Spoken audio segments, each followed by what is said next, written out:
Paris. Belleville. Paris, Belleville. Belleville. Architecture. Belleville. Paris, Belleville. Belleville. École nationale supérieure d'architecture. École nationale supérieure d'architecture Paris-Belleville. Belleville.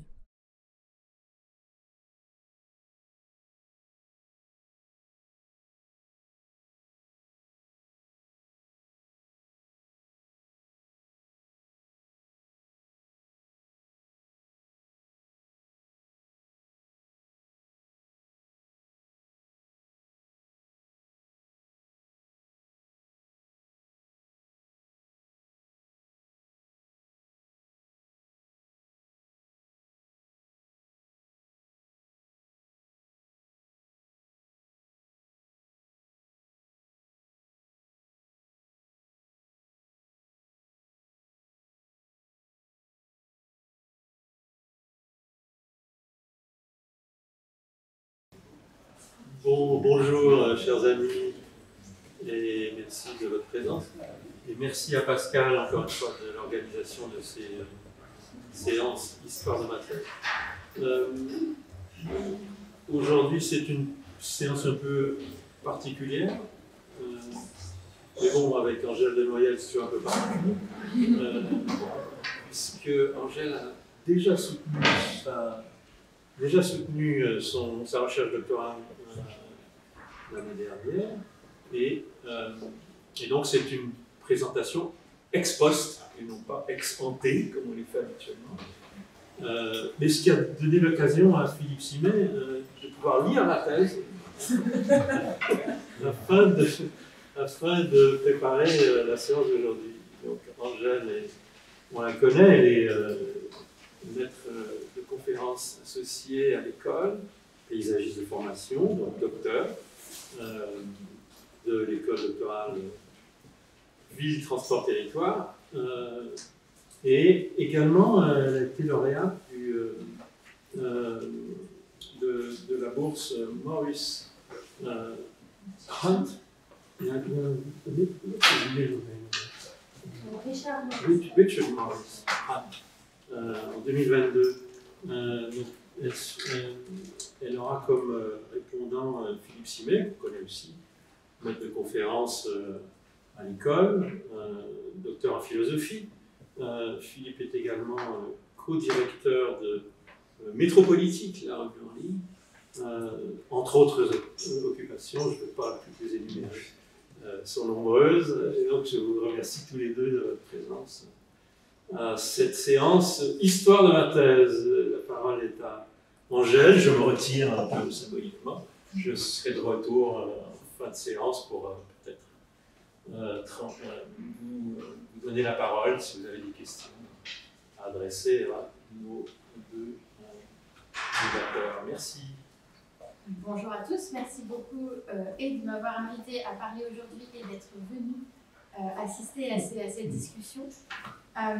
Effectivement, donc, contrairement à mes camarades qui se sont prêtés à l'exercice précédemment, la thèse est terminée. Mais je crois que quand on fait des recherches, elles ne sont jamais vraiment terminées. Donc c'est l'occasion aussi avec Philippe de discuter sur certains points de mon travail que peut-être je vais poursuivre par la suite et que je vais avoir à approfondir par la suite. Donc, mon travail de thèse a concerné les jardins historiques et plus précisément la place du projet de paysage dans leur processus de restauration, puisqu'en tant que paysagiste, je me suis aperçue que dans différents projets sur lesquels j'ai eu la chance de travailler, on prenait beaucoup en compte la dimension historique des jardins dans leur restauration, mais finalement moins, voire très peu, voire pas du tout, leur dimension paysagère ou spatiale. Et donc je me suis intéressée dans ce travail à la place de ce projet de paysage dans ces processus de restauration, et si finalement cette démarche de projet qui est développée par les paysagistes et qui a été développée et théorisée par l'école du paysage à Versailles était une manière légitime d'intervenir sur les jardins historiques. Et j'espère avoir démontré que c'était le cas. Je crois que oui, au travers de plusieurs études de cas. Et dans ce travail, j'ai eu l'occasion, de ce fait, de revenir sur la doctrine des monuments historiques, la manière dont on est intervenu sur les jardins historiques au fil de leur reconnaissance patrimoniale, et aussi sur la définition de ce qu'est un jardin, de ce qu'est un jardin historique et de toutes ces composantes qui, selon moi, mais selon aussi un grand nombre de chercheurs, sont à prendre en compte dans leur restauration. Bon, bonjour à toutes et à tous. Écoutez, je suis ravi d'avoir été invité pour discuter la thèse d'Angèle. Alors, c'est une thèse qui m'a passionné, qui est loin, quand même, au départ très loin de mes sujets, puisque je travaille voilà, sur des questions d'éthique environnementale, mais finalement par certains aspects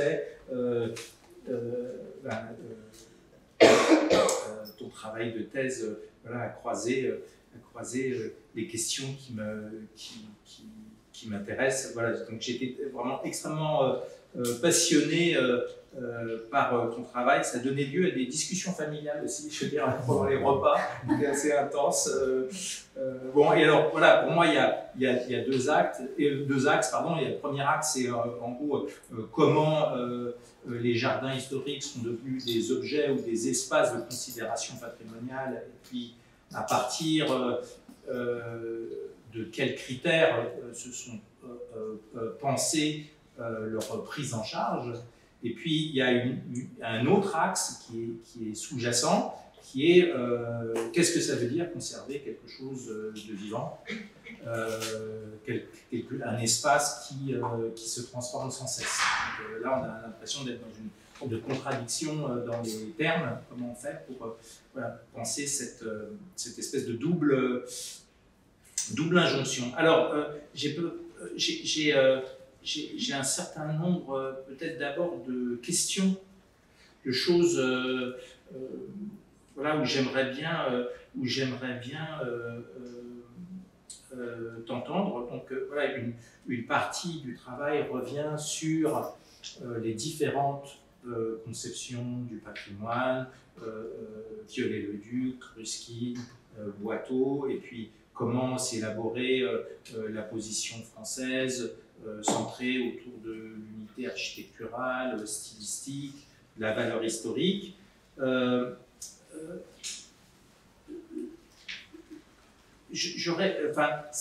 Donc tu as travaillé à partir d'un corpus de revues. J'aurais voulu savoir, en fait, parce que tu dis que, en gros, dans les années 90, on assiste à une sorte de moment un peu conservateur.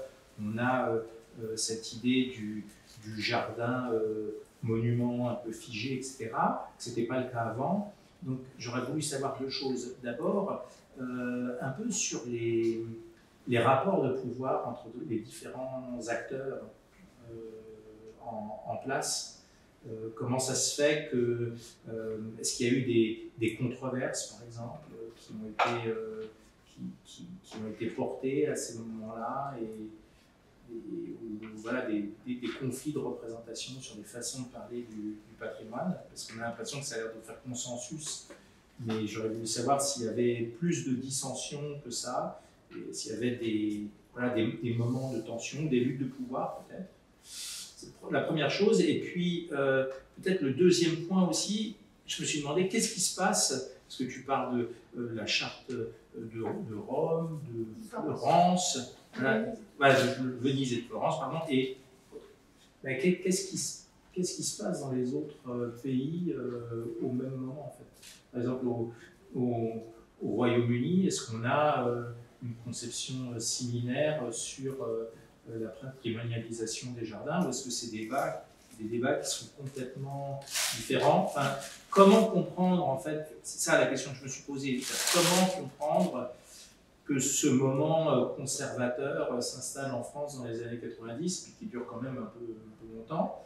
Et voilà, donc qu'est-ce qui se passait en termes de jeu d'acteurs en France, et qu'est-ce qui se passait aussi dans des pays voisins des nôtres?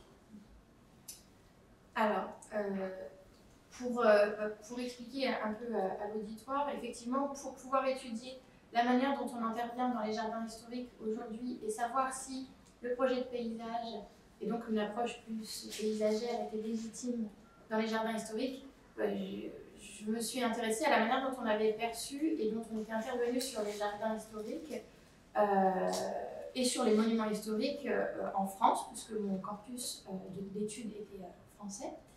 Et pour ce faire, j'ai étudié les revues Monuments historiques et la revue qui lui a succédé, qui s'appelle Monumental. Et donc, j'ai listé à la fois, alors les points de vue, j'ai cherché à la fois des éléments de doctrine et voir quelle était l'évolution de la doctrine patrimoniale d'intervention sur les monuments historiques. Sur quelle période, en général? De je dirais 1870 à nos jours, au travers à la fois des comptes rendus de la commission des monuments historiques d'abord, et puis des deux revues, Monuments historiques puis Monumental. Et puis ensuite, plus précisément, la manière dont on parlait et dont on travaillait sur les jardins historiques eux-mêmes. Et effectivement, au travers de l'étude de ces revues, enfin de ces comptes rendus de commission puis de ces revues, on se rend compte qu'il y a un basculement sur la manière dont on travaille les jardins historiques au moment où on bascule entre la revue Monuments historiques et la revue Monumentale, donc entre 1994 et 1996. Et effectivement, on se rend compte que si les jardins ne sont pas du tout pris en compte au début, voire même assez écartés des discussions et des préoccupations, justement parce que c'est paradoxal, c'est vivant, ça se transforme, et les monuments historiques ne savent pas tellement comment aborder ça. Il y a d'ailleurs une autre législation qui est une législation du ministère de l'écologie, de l'environnement, enfin souvent c'est différent, qui est la protection au titre des sites qui, en théorie, s'intéresse plus à ces aspects vivants. Et donc les monuments historiques renvoient toujours systématiquement à la protection des sites pour ne serait-ce que réfléchir à ces questions jusque très tard, jusqu'à la fin du XXe siècle quasiment, jusque dans les débuts des années 80. On voit aussi qu'il y a un changement d'approche dans les jardins historiques. Donc dans ces années 90, ce qu'il faut que je vous précise, c'est que la loi française elle est très forte, et peut-être que c'est pour ça qu'on a l'impression qu'il y a une sorte de consensus un peu général. C'est que à partir du moment où un objet, un sujet est protégé monument historique, c'est forcément l'administration des monuments historiques et un architecte en chef des monuments historiques qui va être maître d'œuvre d'une restauration jusqu'en 2005. Il y a un autre changement de loi. Et donc, tous les jardins qui ont été protégés au titre des monuments historiques depuis la première liste de protection, donc depuis 1840, tombent dans l'escarcelle des architectes en chef des monuments historiques, qui ont leur culture architecturale, qui ont leur culture patrimoniale et du coup qui l'appliquent au jardin. Et donc c'est vrai qu'en étudiant les deux revues, qui sont les revues du service des monuments historiques, on a un consensus évidemment très fort, puisque c'est un peu d'une revue entre nous, du milieu patrimonial. Il y a des voix un peu contraires. Et d'ailleurs, dans la revue Monuments historiques, dans les années 70 et 80, elles sont quand même mobilisées et elles sont exprimées. On fait appel à des paysagistes, notamment, pour parler du sujet. Et ça se transforme après dans la seconde revue monumentale, parce qu'entre les deux, en 1985, il y a eu une loi, qui est une loi sur les études préalables à l'intervention sur les monuments historiques, et qui demande qu'avant d'intervenir sur les monuments historiques, il y ait donc des études préalables qui soient effectuées. Et ces études préalables, elles peuvent être de toutes sortes, historiques certes, mais patrimoniales, mais elles pourraient être paysagères, et ce n'est jamais le cas.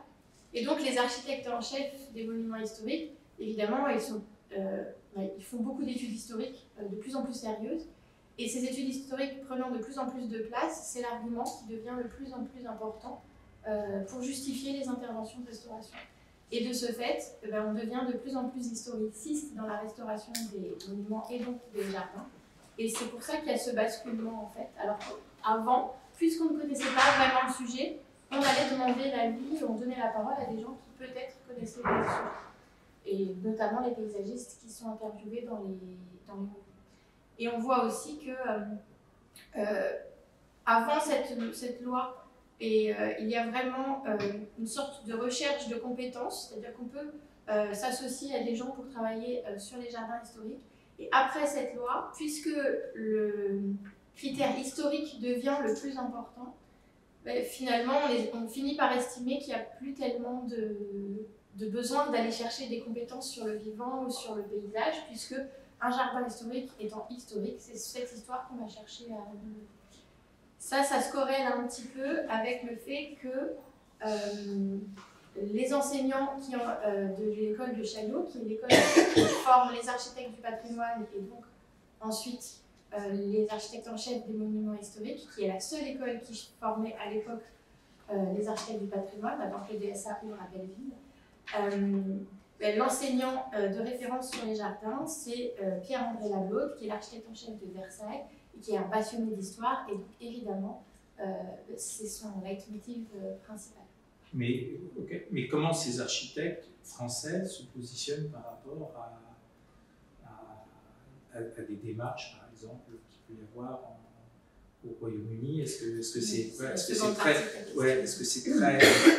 est-ce qu'il y a un contexte culturel français qui est spécifique, ou est-ce que c'est quelque chose qu'on retrouve dans d'autres pays européens? Est-ce que c'est les mêmes approches? Et puis, bon, je n'ai pas de connaissances particulières sur ce sujet-là, mais je me demandais, par exemple, tout ce qui a été écrit sur la conception japonaise du patrimoine, tout ce qui a été écrit sur justement les jardins japonais, qui sont végétaux et minéraux. Qu'est-ce que faisaient tous ces architectes des monuments historiques de toutes ces références culturelles qui circulaient quand même autour d'eux? Alors effectivement, la charte de Venise pour l'architecture, pour la restauration de l'architecture, et la charte de Florence qui est sa compagne pour les jardins, sont des textes de doctrine internationaux. Néanmoins, internationaux, c'est large, parce que, en fait, une vingtaine de pays sont représentés, mais c'est beaucoup l'Europe de l'Ouest qui est représentée, un petit peu les États-Unis, et jamais l'Asie. En tout cas, pour la charte de Florence sur les jardins que j'ai étudié plus précisément, l'Asie n'est pas représentée. Et étonnamment, dans les rédacteurs de la charte, l'Angleterre n'est pas tellement représentée. La charte de Florence, elle est rédigée par René Pécher, qui est un paysagiste belge, par, son nom va m'échapper, mais par une personne qui est archiviste et historienne en France, enfin un historien français, et par une paysagiste par plusieurs autres personnes, mais les deux principaux rédacteurs sont un paysagiste belge et son nom va m'échapper, vraiment je suis désolée, donc c'est pas très grave, par un français qui sont... alors, Pécher, il est assez ouvert à l'évolution des jardins historiques. Il a vraiment, en tout cas dans toutes les discussions et tous les textes préparatoires à la charte de Florence, cette idée qu'un jardin est vivant, qu'on ne doit pas le figer et qu'on doit plutôt chercher à retrouver son esprit plutôt qu'une image. Néanmoins, au fil des différents colloques et rencontres internationales qui ont précédé la charte de Florence, on va s'apercevoir qu'il y a une sorte de... même si les interventions parlent de plusieurs approches possibles, dans les textes, pour contenter tout le monde à la fin, on a une sorte de consensus sur l'histoire, une fois encore, et moins sur l'espace et moins sur le paysage. Ce qui fait que quand on compare, c'est peut-être quelque chose que je n'ai pas assez approfondi dans la thèse et que j'aimerais faire davantage. Quand on compare les premiers textes, les textes préparatoires à la charte de Florence qui ont entièrement été écrits par Pécher, et la charte elle-même qui a été discutée, votée, débattue, on passe quasiment de quelque chose qui est entièrement sur l'espace, sur l'atmosphère et sur le paysage, à quelque chose qui est très restitutionniste. Et en fait, il y a une vraie différence entre les deux. Là où il y a eu une petite polémique, c'est que les Italiens, une fois qu'ils ont vu le texte de la charte de Florence, qui autorise, contrairement à la charte de Venise, la restitution parfois de certains éléments d'un jardin historique, alors je ne suis pas sûre qu'ils aient refusé de la signer. En tout cas, ils ont immédiatement rédigé une charte qui s'appelle la charte italienne pour la restauration des jardins historiques, qui, elle, refuse ce principe de restitution et donc revient vers un aspect plus spatial du jardin. C'est peut-être le geste le plus fort de contestation, c'est les Italiens qui immédiatement en fait ne se reconnaissent pas dans ce texte de doctrine et en écrivent un pour eux-mêmes. Quant aux Anglais, il faudrait que je fasse davantage de recherches, mais dans les différents débats internationaux qu'il y a eu, ils ne s'expriment pas suffisamment pour que je puisse donner leur position, si ce n'est qu'on voit très bien qu'eux, ils ont une vision beaucoup plus dans la continuité de l'intervention sur le paysage et sur les jardins historiques, puisqu'ils ne sont pas figés, ou en tout cas ils ne cherchent pas à retrouver une forme qui aurait existé dans un état un peu idéal du monument ou du jardin. Et voilà, c'est quelque chose pour eux qui est beaucoup plus continu et qui progresse sans cesse.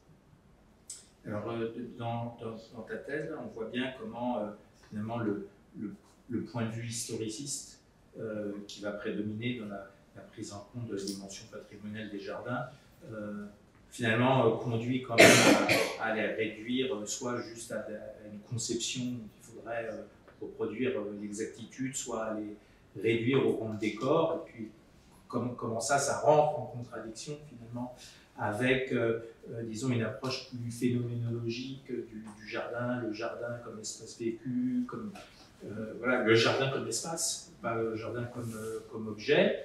Et puis je me disais, mais en fait, cette approche phénoménologique, parce que tu cites souvent Norbert Schulz comme une référence permettant de dépasser ce caractère d'objet du jardin et de le restituer dans sa complexité à la fois spatiale et un peu existentielle.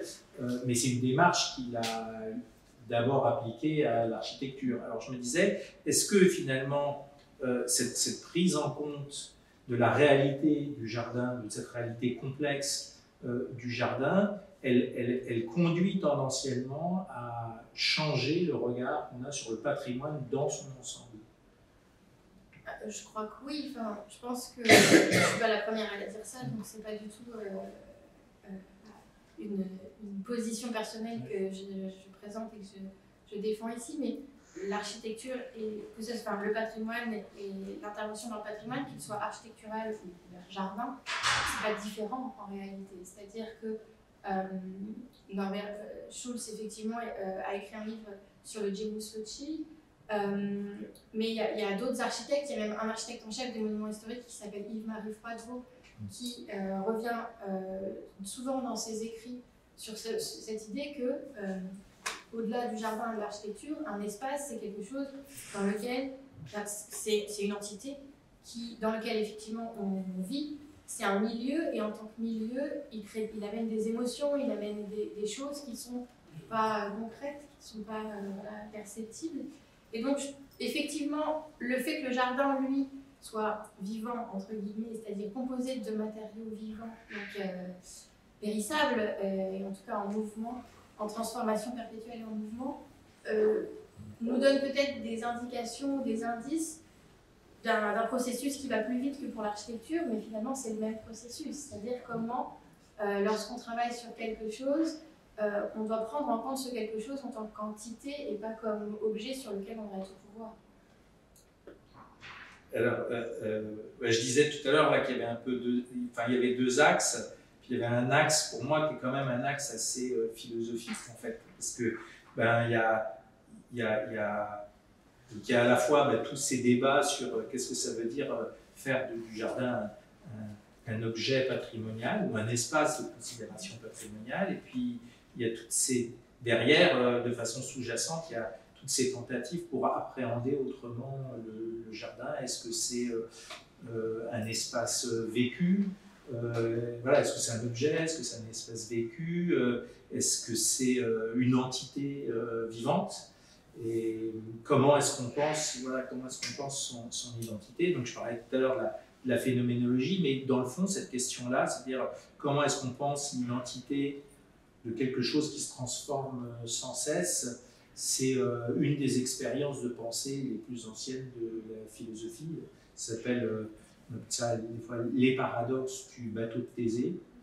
Voilà, donc, je ne sais pas si vous connaissez, Thésée s'en va, puis il y a son bateau, et puis on change une pièce, et puis une autre pièce, et puis une autre pièce, puis à la fin on a changé toutes les pièces du bateau. Est-ce que c'est encore le bateau de Thésée, ou est-ce que c'est un autre bateau? Alors, certains vont dire, c'est le même bateau parce que la forme est restée la même.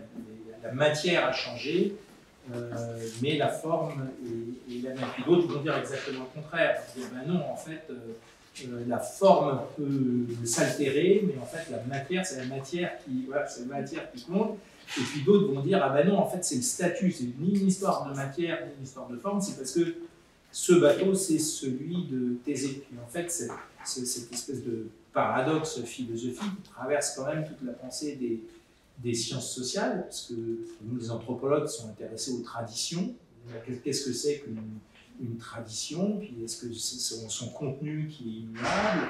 Puis d'autres, comme Jagodi, disent non, c'est dans son énonciation, peu importe ce qu'on dit. Voilà. Puis bien évidemment, ça vaut pour les entités culturelles. La France de Saint-Louis et la nôtre, rien n'est pareil. Donc cette question-là, elle est vraiment, elle est vraiment intéressante. Et je trouve que finalement, on la retrouve dans ta thèse, parce que le fait à un moment de dire, bah, c'est pas seulement la conception ou le dessin du jardin, mais sa matérialité même, qui est une matérialité vivante, et comment on prend en considération ces êtres vivants qui constituent le jardin, on voit que ça change complètement le regard qu'on a dessus. Et donc, à un moment, là, tu cites Gilles Clément, et puis tu parles finalement des plantes comme co-auteur, co-autrice, voilà, du jardin. Alors, je me suis demandé, qu'est-ce qui se passera si on veut patrimonialiser un jardin de Gilles Clément? Comment est-ce qu'on va regarder ce type de jardin, justement, qui est fondé sur l'idée du vivant, et du vivant qui est en mouvement, et en mouvement sur place, et puis qui se dissémine. Comment est-ce que tout ce que tu as fait peut être amené à se prolonger sur des jardins ou des conceptions contemporaines du jardin qui seront appelées à être patrimonialisées aussi? Alors, je pense que les jardins de Gilles Clément et les conceptions contemporaines, les jardins de Gilles Clément, justement parce qu'ils sont basés sur ce partenariat entre un concepteur, mais qui est presque un initiateur, et le travail presque un peu spontané, en tout cas un peu laissé libre de cette matière du jardin, du végétal. Évidemment, ils vont être patrimonialisés à un moment donné, puisqu'ils sont vraiment représentatifs d'une manière dont on repense les jardins et les paysages à un moment donné. Alors nous, on est encore un peu devant, mais dans 30 ans, on se posera déjà cette question. Je pense que c'est pas différent. Je pense que c'est pas différent des jardins historiques, dans la mesure où, alors certes, dans certains jardins historiques, il y a une sorte d'accroche un peu objective, qui est la composition, la structure sur laquelle on va beaucoup se rapprocher. Mais dans les jardins de Gilles Clément, il y a aussi de la composition. Il y a quand même aussi une composition. Et même si cette composition, elle laisse la place à un mouvement, et qu'elle est plus de l'ordre de l'accompagnement du végétal que du cordeau, comme on peut le retrouver dans certains jardins historiques, notamment en France. Si on part du principe que intervenir sur un jardin, c'est savoir en comprendre l'essence et l'esprit, on va de la même manière chercher à revenir à l'esprit qui a initié la conception, la création du lieu à l'origine, et qui fait cette identité du lieu.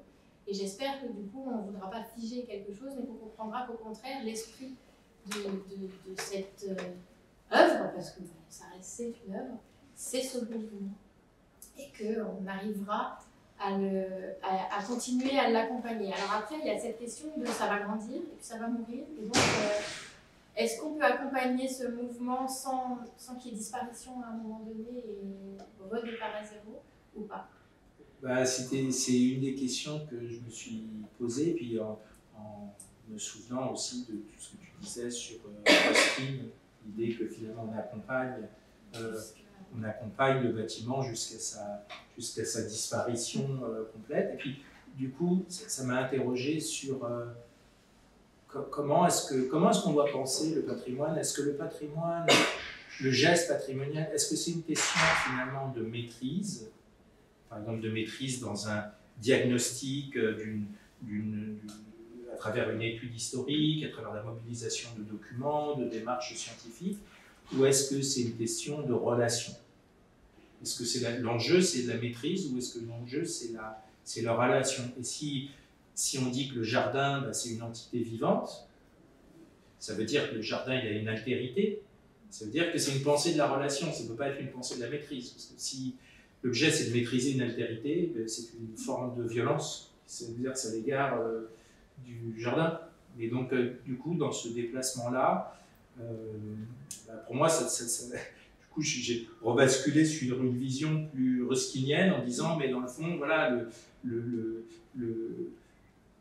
la considération patrimoniale elle est de l'ordre de la relation, c'est-à-dire du lien, de la réciprocité, de forme d'écoute, et est-ce que les choses peuvent s'interpréter de cette façon-là ou se déplacer de cette façon-là plutôt que du côté de l'exercice d'une maîtrise qui ferait voilà, démonstration de tout ce qu'on connaît, de tout ce qu'on sait faire, de tout ce qu'on est capable d'accumuler, de restituer à l'identique.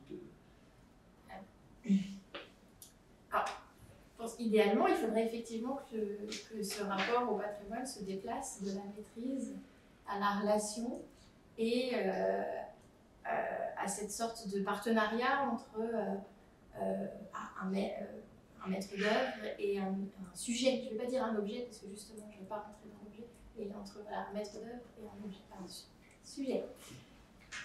Aujourd'hui, peut-être que c'est en train de se faire, mais ce n'est pas encore aussi flagrant que ça. En tout cas, pour les grands jardins historiques, ça, on reste beaucoup dans la maîtrise, bien que les jardins soient vivants. Parce que, au-delà de ce lien entre eux et de cette relation, il y a toutes les notions de mise en tourisme, de rentabilité du patrimoine qui entrent en compte. Et on donne au visiteur ce qu'il vient chercher, et le visiteur souvent il vient chercher soit une image, soit une immersion dans quelque chose d'ancien. Peut-être pas complètement dans l'histoire, mais en tout cas dans l'histoire fantasmée ou dans un espace historique fantasmé. Et c'est peut-être là où cette idée de décalage vers la relation et donc dans une sorte de compréhension, de dialogue respectif entre des concepteurs et des sujets patrimoniaux ne peut pas tout à fait se faire parce qu'on répond à une attente qui est pas tout à fait celle-là. Néanmoins, il y a des aspects, des problématiques qui, en tout cas dans les jardins, ont commencé à faire bouger les curseurs, notamment celle du changement climatique et d'enjeux environnementaux, de parasites qui interviennent sur les jardins, qui font qu'on ne peut plus tout à fait faire aujourd'hui comme on faisait ne serait-ce qu'il y a 15 ans. Et qu'on est obligé de repenser cette relation. Ouais, tu parles là, enfin, c'est vraiment la fin de ta thèse sur les enjeux écologiques, là, et tu dis que voilà, c'est un chantier qui mériterait d'être développé. Je ne peux que être d'accord, mais ce que je voulais, on en avait un petit peu parlé ensemble, quand on s'était vu il y a quelques temps, moi ce qui m'a vraiment intéressé, c'est que ces débats finalement autour de qu'est-ce qu'on peut faire autour d'un objet patrimonial. En fait, en éthique environnementale, les gens se sont posés exactement le même type de questions. C'est-à-dire, voilà, il y a la nature, est-ce qu'on a le droit d'y toucher, de ne pas y toucher, jusqu'à quel point? Alors c'est plutôt en miroir inversé. Plutôt, les tenants de l'éthique environnementale disent dès qu'on touche à la nature, on la dénature. Enfin, en tout cas, l'éthique environnementale américaine, avec cette espèce de fantasme de la wilderness. Et donc, toute intervention, en fait, est une manière déjà de souiller. Et du coup, ça coupe complètement court à toutes les opérations de restauration écologique. Et le jardin, c'est justement le lieu qui, pour moi, vient régler cette question-là, parce que ça montre la nécessité de la relation. ça montre la complexité aussi de ces relations, que bien évidemment on intervient, mais on intervient sur des entités qui sont vivantes, qui ont leur propre autonomie, donc il y a des façons justes et inadéquates d'intervenir. Et donc, en fait, je vois beaucoup de parallèles possibles, enfin de croisements possibles entre les deux, de questionnements finalement qui viennent de l'éthique environnementale et qui pourraient nourrir la réflexion sur aujourd'hui qu'est-ce que ça veut dire patrimonialiser les jardins, mais inversement aussi tous ces débats qui sont beaucoup plus anciens, beaucoup plus nourris sur le patrimoine, qui pourraient aussi éclairer finalement de façon inattendue des réflexions sur les enjeux écologiques. Ben, le jardin, il a cette particularité d'être autant naturel que culturel. Et du coup, je pense qu'en intervenant dessus, contrairement à certaines positions, certains questionnements de l'éthique environnementale, on ne risque pas de le dénaturer, puisqu'au départ, c'est pas tout à fait de la nature. Enfin, c'est pas complètement de la nature. Donc, effectivement, je pense qu'il y a c'est pas une dualité, au contraire, il y a ce double aspect qui fait qu'on est tout à fait entre la nature et la culture. Une philosophe qui maintenant a des positions très institutionnelles, Marion Valère, qui a écrit un livre qui s'appelle Artefacts naturels, pour dire, dans le fond, ces débats là, sur la wilderness, la nature vierge et sauvage, où existe-t-elle? En fait, nous sommes dans une planète où il n'y a plus que des artefacts naturels, et le premier d'entre eux, c'est le jardin. Et donc, c'est à la fois une production humaine, mais qui a en même temps sa propre dynamique. Et voilà, c'est ça qui est intéressant. Peut-être qu'il y a des... Je sais pas. Oui, merci Philippe et Angèle. On voit bien comment cette question du jardin est à l'articulation entre... et questionne d'un côté la question de nature et de l'autre côté la question de entre fixité et mouvement. Est-ce qu'il y a des questions dans l'assistance? Oui. Merci pour ce débat. Moi, j'ai une question plus précise sur une chose que vous avez abordée. Vous avez parlé de sauvegarde des jardins contemporains. Vous avez évoqué le fait de garder l'esprit du jardin, du paysagiste, son concepteur. Est-ce que vous pourriez aller un peu plus loin, de manière concrète, sur la façon, concrètement, sous quelle forme on pourrait envisager une telle sauvegarde? C'est-à-dire aujourd'hui, imaginons qu'on a sauvegardé qu'un des jardins de Gilles Clément soit menacé et donc de fait classé. Qu'est-ce qu'on fait? C'est pas facile de répondre concrètement à la question parce que lui-même ne le saurait pas comment faire. Si je prends l'exemple de son jardin dans la Creuse, qui est la vallée, et qui est peut-être le plus représentatif de son travail, parce que c'est là où il est seul décideur d'une certaine manière, il n'a pas une commande d'un programme. Le jardin change d'une année sur l'autre, quasiment du tout au tout. Parce que telle année, il y a eu une tempête, parce que telle année, il y a eu une crue. Et à chaque fois, il va prendre l'aléa comme une nouvelle source de... Enfin, comme un acquis, de toute façon, il n'a pas tellement le choix. Et une nouvelle source de conservation et aussi de poursuite, finalement, et d'évolution et de conversation avec son jardin. Et donc, si la vallée était amenée à être protégée, parce que ça arrivera peut-être, voire sûrement, il me semble qu'il faudrait avoir une sorte de principe de gestion plus que de conservation ou de restauration, et d'accompagner ce lieu comme lui il l'accompagne depuis 30 ans, c'est-à-dire en prenant en compte chaque année de façon très différente ce qui peut se passer dans ce jardin. On se retrouverait dans ce paradoxe où la conservation pourrait amener la surprise. Voilà. Et donc dans ce sens-là, c'est presque la question du statut qui est fondamentale. C'est-à-dire, en gros, c'est le jardinier qu'on conserve au fond de son jardin. Dans ce sens-là.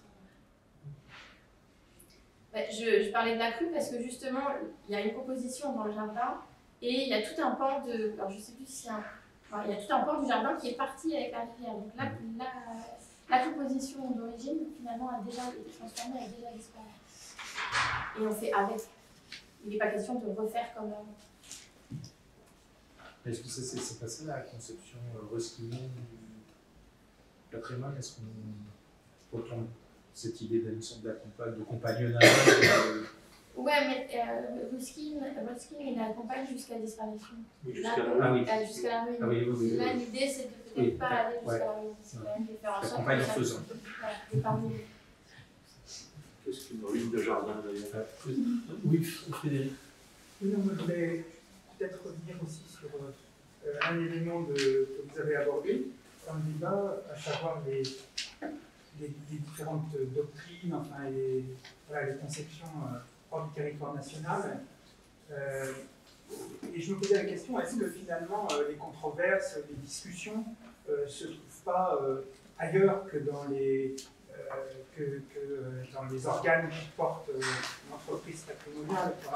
Est-ce que par exemple, en allant regarder du côté des sociétés savantes ou des sociétés d'historiens des jardins, on ne trouve pas de traces de ces controverses?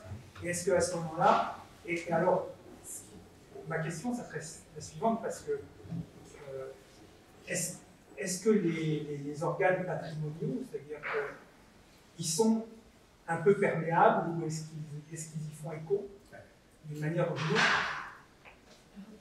Oui, évidemment, effectivement, la controverse, en tout cas sur les jardins, elle va naître ailleurs que dans le monde des monuments historiques. Et étonnamment, elle ne naît pas chez les paysagistes qui pourraient se sentir concernés par le sujet et immédiatement investis d'une sorte de pouvoir peut-être de s'opposer à la conception monument historique d'intervention sur les jardins historiques. Elle naît du rassemblement de plein de choses, les paysagistes tout de même, mais avec les historiens de l'art qui vont créer une nouvelle discipline d'une certaine manière, puisque la discipline d'histoire des jardins apparaît dans les années 70, sous l'égide de Monique Mosser, André Chastel et un tas de gens qui aujourd'hui sont extrêmement reconnus. Et en fait, c'est ce partenariat entre les disciplines, c'est ce que j'ai essayé de dire dans la thèse et ce qu'on essayait de dire tout à l'heure aussi, c'est que le jardin ne se résume pas à une composition architecturale, du paysage ou des éléments végétaux agencés les uns avec les autres. Pour le comprendre, il faut mobiliser plusieurs disciplines, et c'est justement cette mobilisation de toutes ces disciplines que vont être le paysage, l'histoire, la sociologie, la philosophie, la géographie, qui vont en fait monter la controverse. Et c'est comme ça finalement que les grands événements aussi autour des jardins historiques, et notamment les grands colloques, vont se monter à partir des années 70 et 80, dans lesquels il y a assez peu d'architectes finalement et assez peu de représentants du monde des monuments historiques, parce qu'ils ne se sentent pas forcément directement concernés. Et petit à petit, c'est ce deuxième courant, d'une certaine manière, de penser sur les jardins qui va initier tout de même la charte de Florence, puisque il y a quand même René Pécher qui reste à l'initiative de ces rencontres internationales au départ. En France, il y a ces historiens de l'art dont je viens de parler, des sociologues, des philosophes, des géographes, dont certains étaient dans mon jury de thèse d'ailleurs, vous également, qui vont inventer toute une nouvelle discipline de pensée autour, pas seulement du jardin historique, mais du paysage et de toutes les dimensions possibles du paysage. Et je pense que cette perméabilité avec le monde des monuments historiques, elle met du temps à se faire, parce que justement c'est une nouvelle discipline, c'est un nouveau courant de pensée.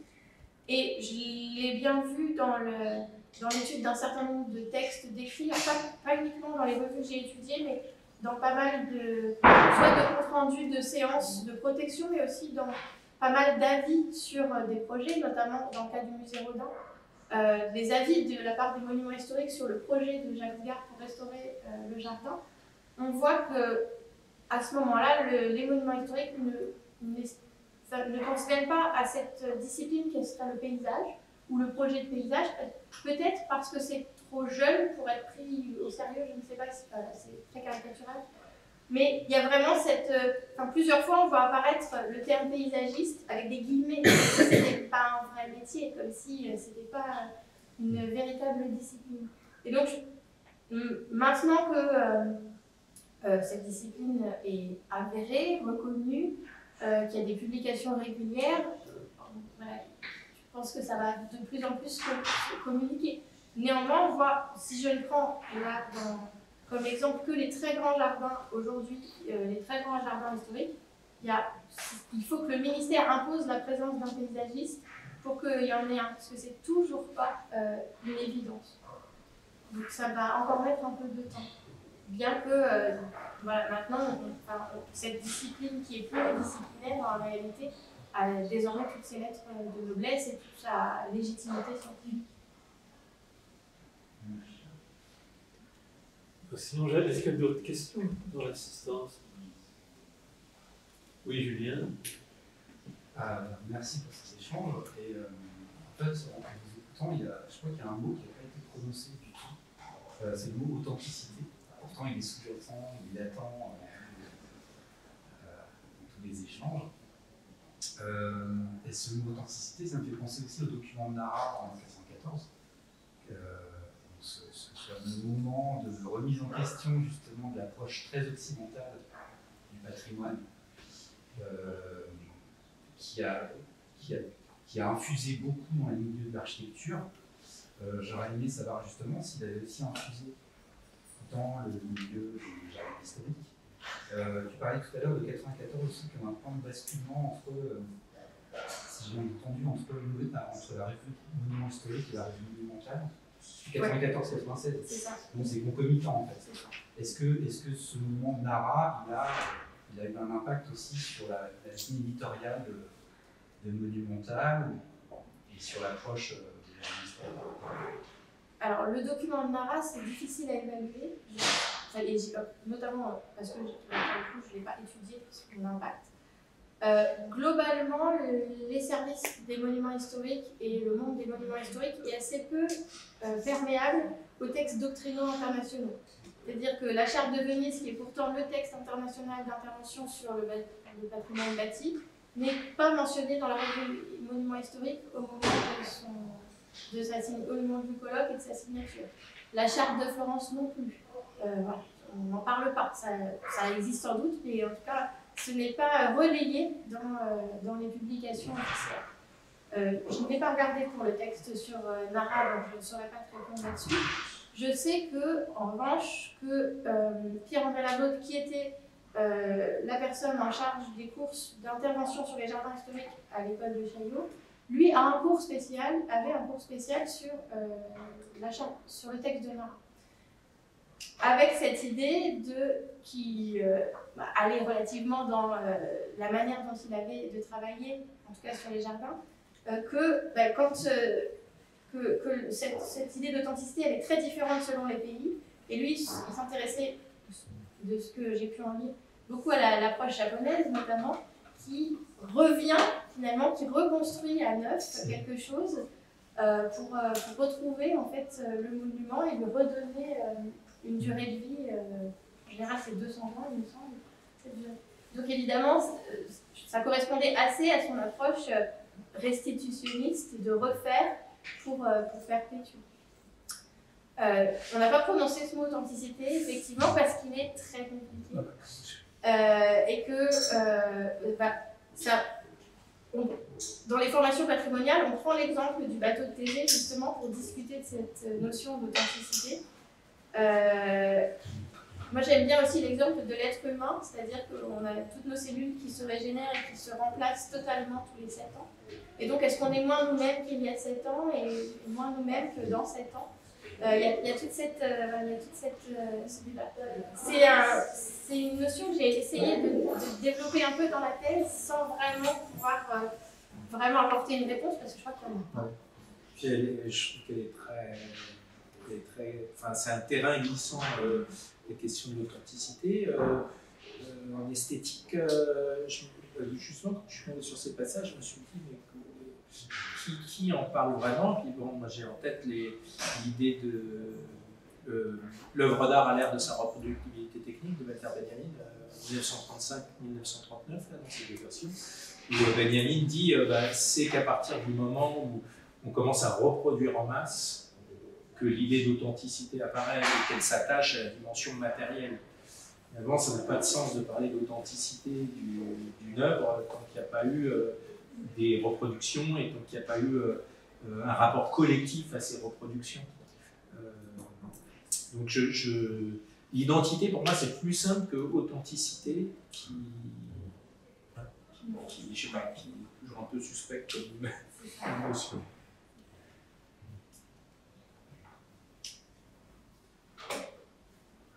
Merci à tous les deux. Une question? Non, moi, pour finir, juste une curiosité, quels sont les éléments du corpus de la tête? Ça nous éclaterait peut-être aussi sur... Oui, c'est vrai qu'Angèle a été très rapide sur la présentation liminaire de son travail qu'on a découvert au fur et à mesure. Oui, parce que je voulais qu'on entre dans la discussion. Le corpus il est en deux parties, à la fois des jardins anciens dans lesquels j'estime qu'il y a eu du projet de paysage, mais le projet de paysage n'étant pas à cette époque-là ni défini ni encore vraiment élaboré, on peut pas, je ne pouvais pas le qualifier comme ça vraiment. Donc, là, il y a le parc, il y a les œuvres des Duchesne à Vaux-le-Vicomte, à Champ de Bataille, et de Jean-Claude Nicolas Forestier à Bagatelle. Et dans le corpus contemporain, j'ai choisi des jardins sur lesquels des paysagistes étaient intervenus, parfois en partenariat avec des architectes en chef des monuments historiques. J'ai choisi le jardin des Tuileries, qui est un peu le jalon où pour la première fois on n'a pas fait du projet historique dans un jardin national, d'ampleur nationale. Le projet de Jacques Sgard au musée Rodin et le château du Grand Jardin à Joinville, où il y a eu ce partenariat entre un architecte en chef et un paysagiste pour faire, pas vraiment de la restitution, mais en tout cas une évocation historique, pour montrer qu'en fait, le projet de paysage, ce n'est pas uniquement faire de la création dans un lieu et faire quelque chose de contemporain, mais qu'on peut aussi l'utiliser, le mobiliser dans une sorte de restitution historique, en tout cas de travail plus historiciste, et que grâce à lui, c'est ce que j'ai essayé de montrer, cette intervention, elle est parfaite pour le lieu parce qu'elle correspond quand même à ce lieu, et elle correspond pas à ce lieu parce qu'on reproduit des images qu'on aurait trouvées dans les archives, mais parce qu'on travaille sur l'échelle de l'espace et sur le lieu lui-même en fait, et pas sur des images. Merci de cette précision, Angèle. Eh bien, merci à notre auditoire de cette question et à nos deux intervenants pour ces approfondissements sur des questions.